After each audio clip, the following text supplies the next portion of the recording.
I rise to ask question 119 of 2015 under my name, and this question is directed to the Honorable Minister for Foreign Affairs.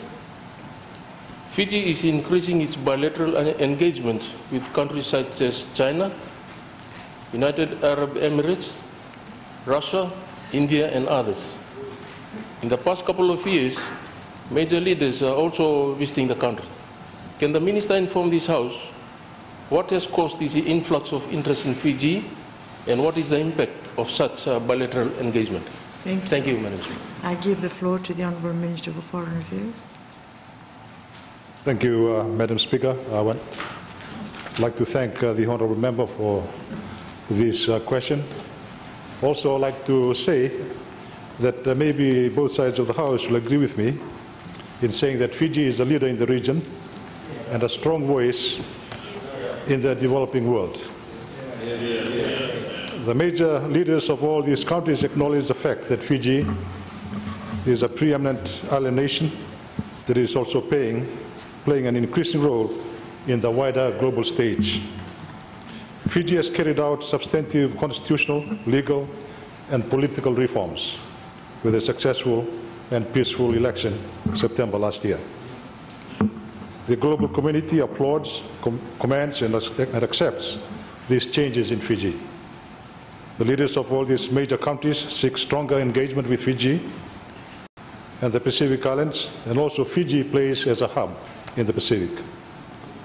Such visits, Honourable Speaker, Madam Speaker, diplomatically, economically, and culturally is beneficial to Fiji.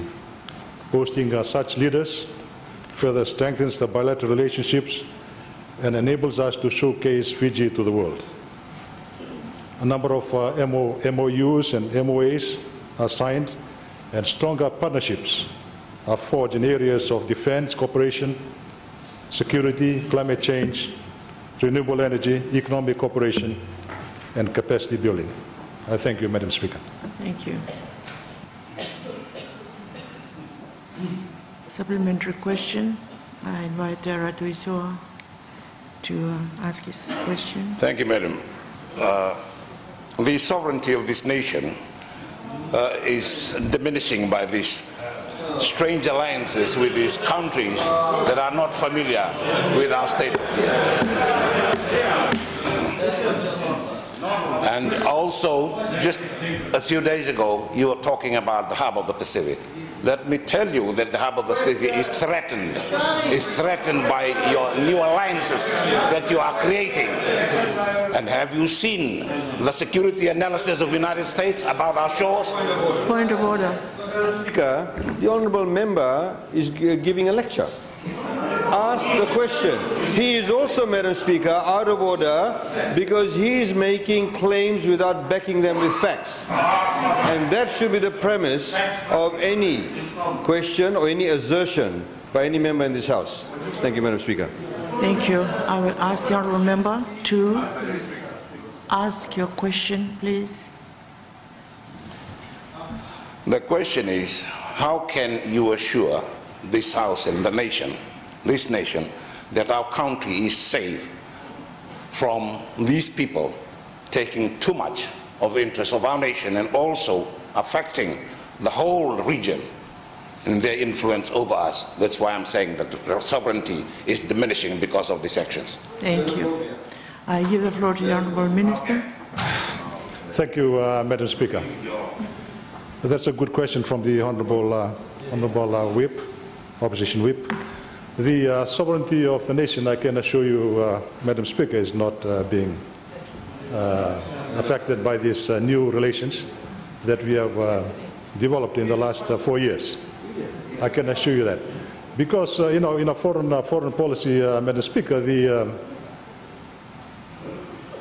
our policy is very basic. It's a friends to all, enemy to none. We are friends to everybody.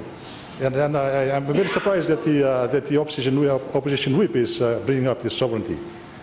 Sovereignty, Madam Speaker, like we respect the sovereignty of Indonesia, and we believe that West Papua is part of Indonesia. Your influence affects that. And that sovereignty. That's what sovereignty is.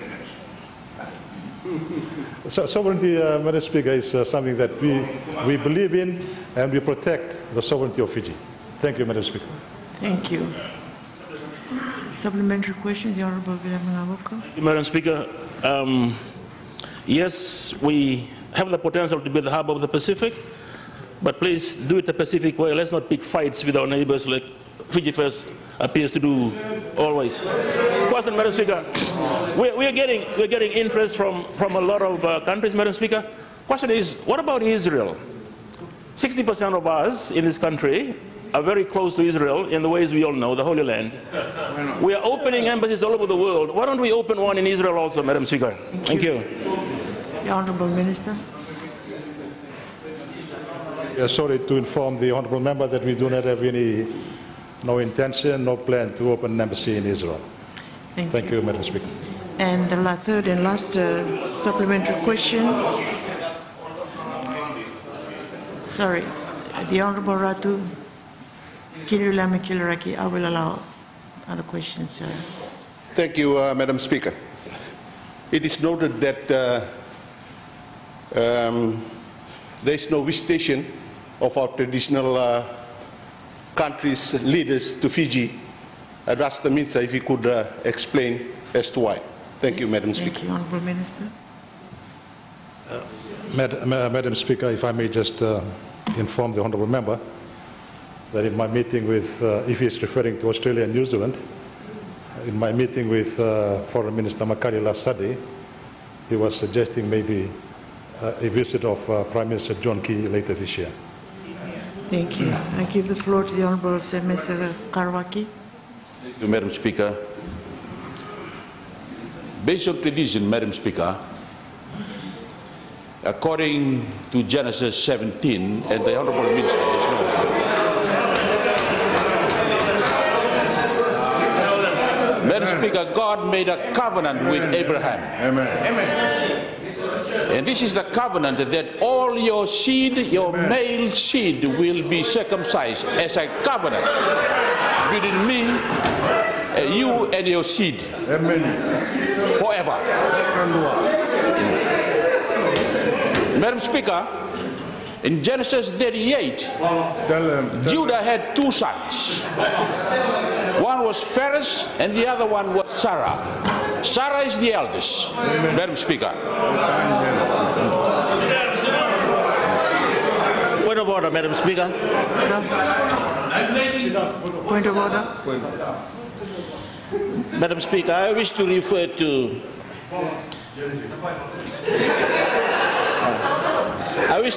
to section 44 of the standing orders. 44.3. A question must not be excessive in length. Let's remind the other side of the House to keep their questions short and simple. We welcome the questions, but keep it short. Thank you, Madam Speaker. Please continue. Keep it short.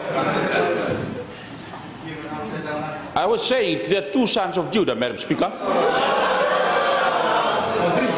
The younger son, called Phares, is in his line where Jesus Christ our Lord comes from. Amen.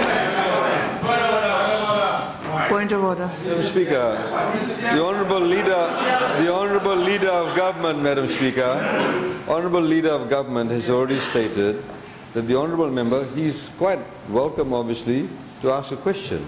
But he's giving us a sermon. Madam Speaker, we need to, Madam Speaker, have the question put to us, and he's in the process probably embarrassing some of the members on his side of the House.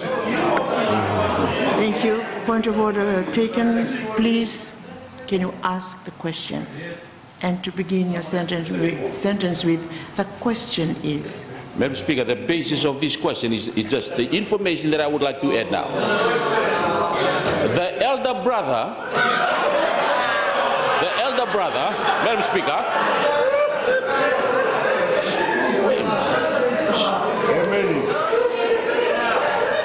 Point of order. Madam Speaker, I have a good affinity with the Honourable Member, but Madam Speaker, the Honourable Member must ask the question. He is not asking the question, Madam Speaker. I will have to keep the decorum in the House and must follow the standing orders. Please ask your question now. The question that I would like to ask the Honourable Minister, Madam Speaker, why is it, Mr. Honourable Minister, that you have not had any plan to establish a permanent relationship with Israel, given the fact that there is a body of information that says that natives are the descendants of Sarah, the elders of Judah? Thank you. The question is clear. I invite the Honourable Minister. Madam Speaker, I think the Honourable Member is ignorant of the fact that we do have a formal diplomatic relations with Israel, which goes back to I think, stand to be corrected here, Madam Speaker, probably 1973, soon after independence. So we do have a formal diplomatic relations with Israel. And the non-resident ambassador is based in Canberra. He comes to visit us, he comes to see me just about every quarter. So, Honourable Landed Member, do not worry, we have a good relations with Israel. Thank you. Thank you. We're having a robust session right now. I will allow two other questions, particularly when the last question, question 6, has been withdrawn. So we'll have two more questions. I now invite the Honourable Inoke Kubuabola to ask his question. Madam Speaker, this question is very important. It's about our values. These countries, China, Russia, we do not share the same democratic values with these countries. Accountability, transparency. We do not share the same human rights values with these countries. These countries have a very bad human rights record. We do not have the same, they do not have freedom of the press. How do you reconcile us getting into the relationship with these people, with these countries, with that in mind? Thank you. Honourable Minister. Madam Speaker, you know, there are 193 member states, members of the United Nations. We need to relate with all the member countries of the United Nations. 173 up to today that we do have a formal diplomatic relations with. It's very important, Madam Speaker, if I may just say, in 2011, we formalized a diplomatic relations with Qatar. Never been done before. It was Qatar that was responsible, Madam Speaker, for the release of our 45 soldiers in September last year.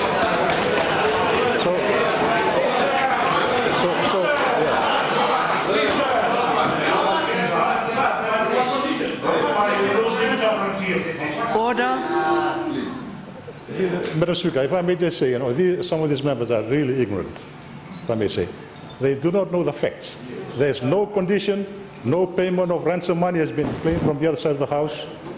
It was just done by goodwill by the government of Qatar. So, you know, that's a real good result of forming diplomatic relations with new foreign countries. Thank you. And the last supplementary question, I invite the Honourable Ratu Inoke to ask a question. Thank you, Madam Speaker, and I thank the Honourable Minister for his response and explanation.